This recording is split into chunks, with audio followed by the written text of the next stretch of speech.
House and Senate bills on track to become new laws are set to make changes to how juveniles are handled in the criminal justice system. Yeah, from court records to who can be charged as adults, it's all part of the governor's agenda on crime. And Mike McDaniel's joining us now in the studio with what could change some pretty significant things. Yeah, and these bills have moved pretty quickly, as we've all seen through this session. Of course, the expectation is they will soon become law.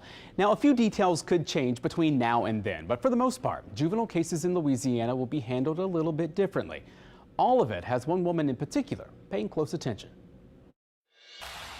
She was my mom. She was just my whole world in a way. Nadia Sanchez still remembers the day nearly 5.5 years ago when her mom, 49-year-old Jeanne Plessy, was carjacked, ran over, and killed right outside Sanchez's Gentilly home. I don't want to be stuck in that place, but it impacts you. It affects your life. 3 teens who were 14, 17, and 18 at the time of the crime pleaded guilty for their roles in Plessy's death. The older 2 were sentenced as adults. The youngest was sentenced as a juvenile. Sanchez says the younger 2 were brothers and had previously been arrested for armed robbery. I think it's very telling, though, that many signs along the way were missed. They're so young to be in such violent crimes. Missed signs is why Sanchez has mixed feelings about proposed legislation moving through the state capitol. One bill would classify 17-year-olds charged with crimes as adults.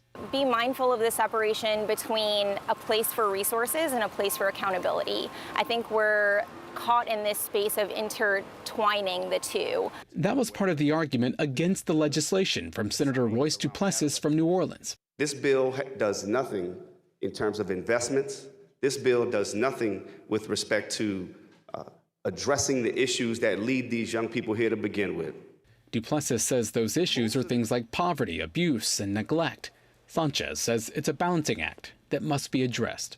We can address the root causes in other places, but when it comes to criminal justice, there needs to be accountability, there needs to be transparency, and there needs to be fairness for the sake of victims. Supporters of changing how juveniles are handled say past efforts haven't worked, and it's time for change. The number one problem currently facing law enforcement, prosecutors, and judges is violent juvenile crime in the state. Since her mom's death, Sanchez has relied on mercy and grace and hopes the criminal justice system can do the same for both victims and offenders. I think it comes from my mom showing me how much people matter and showing love to people who, we would consider the least of us, if you want to say it that way.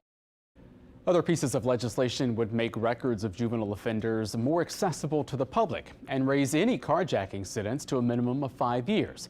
That minimum would be 20 years if a victim is hurt. Katie?